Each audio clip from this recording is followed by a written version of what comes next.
पति, सहेली और शक।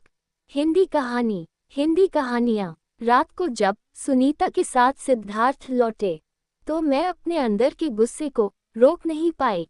गुस्से में मैंने कहा, मुझे लगता है तुम्हारी पत्नी मैं नहीं बल्कि यह है। सुनीता और मैं बचपन से एक दूसरे की परछाई थीं। स्कूल के दिनों में हम दोनों ने हर खुशी हर गम साथ बांटे थे। माँ हमें जुड़वा बहनें कहती और हम भी यही मानती कि हमारी लाइफ हमेशा एक दूसरे से जुड़ी रहेंगी।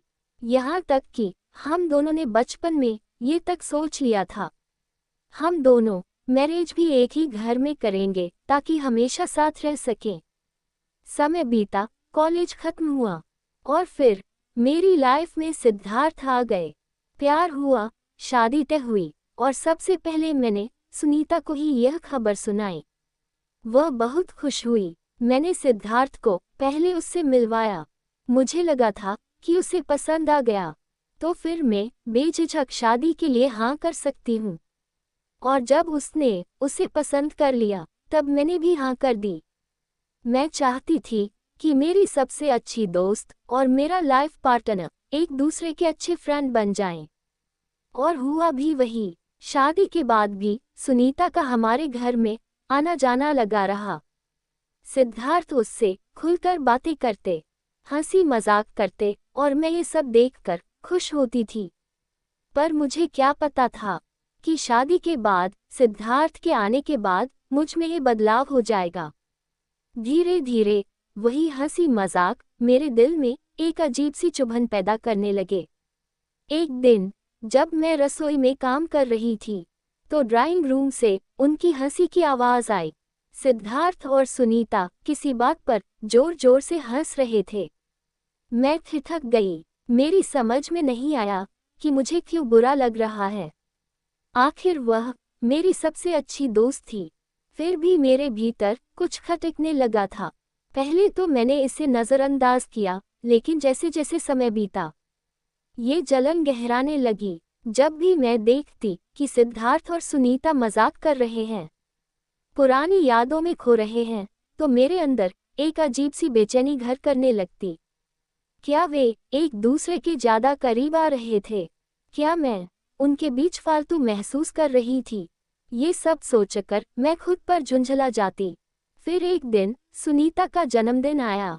उसने मुझे पार्टी में बुलाया, लेकिन मैंने बहाना बना दिया। मैं जानती थी कि सिद्धार्थ जरूर जाएगा। रात को जब सुनीता के साथ सिद्धार्थ लौटे तो मैं अपने अंदर के गुस्से को रोक नहीं पाई। गुस्से में कहा कि मुझे लगता है तुम्हारी पत्नी में नहीं बल्कि यह है। मुझसे ज्यादा तो तुम उसके साथ समय बिताते हो। वो दोनों मेरी यह बात सुनकर दंग रह गए। सुनीता को पता था कि मैंने यह मजाक में नहीं कहा। वो बिना कुछ कहे चुपचाप वहां से चली गई। सिद्धार्थ को मेरी बात से बहुत दुख हुआ। उन्होंने पहली बार मुझसे ऊंची आवाज में कहा, तुम्हें पता भी है तुम क्या कह रही हो? सुनीता तुम्हारी सबसे अच्छी दोस्त है। लेकिन उस वक्त मैं कुछ भी सुनने को तैयार नहीं थी। मुझे बस इतना लग रहा था कि सुनीता हमारे बीच आ रही है। उस दिन के बाद सुनीता ने हमारे घर आना बंद कर दिया। कोई फोन नहीं, कोई मैसेज नहीं। सिद्धार्थ कुछ दिन तक मुझसे नाराज रहे। फिर सब कुछ पहले जैसा हो गया। मुझे लगा मैंने सही किया। सुनीता का न आना मेरे लिए राहत की बात थी। करीब 1 साल बीत गया। मैं अपनी लाइफ में बिजी थी। इस दौरान न कभी सिद्धार्थ ने न मैंने कभी सुनीता के बारे में बात की, न ही उसका फोन आता था। फिर एक दिन अचानक दरवाजे की घंटी बजी।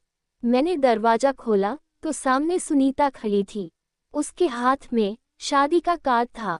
मैं तेरी शादी में आई थी, तुझे बुलाना तो मेरा फर्ज था, लेकिन सच कहूं बुलाना नहीं चाहती थी। सिद्धार्थ ने कहा कि पुरानी बातें भूल जाओ, इसलिए आई हूं। उसे अचानक देखकर मैं सन रह गई। कुछ कह नहीं पाए। फिर उसने एक हल्की मुस्कान के साथ कहा, शायद अब शादी के बाद तुझे पता चले कि उस वक्त तू क्या सोच रही थी। वह जा रही थी लेकिन मैंने उसे रोका और गले लगाया। उसने भी ज्यादा समय नहीं लगाया मानने में। मेरे साथ बैठकर फिर बहुत बातें की। अब मैं उसकी शादी में खूब धमाल मचाने वाली हूँ। सुनीता ने और मेरे पति ने मुझे समझा। उन्हें लगा कि ऐसी बातें किसी के मन में भी उठ सकती है। अगर हमें रिश्ते बचाने और निभाने होते हैं तो हमें एक दूसरे को अच्छे से समझना होगा, चाहे वो दोस्ती हो या प्यार। अगर आपको हमारी ये कहानी पसंद आए तो प्लीज़ हमारे चैनल को सब्सक्राइब, वीडियो को लाइक और शेयर ज़रूर करें। हमेशा की तरह पूरी कहानी पढ़ने के लिए आपको धन्यवाद।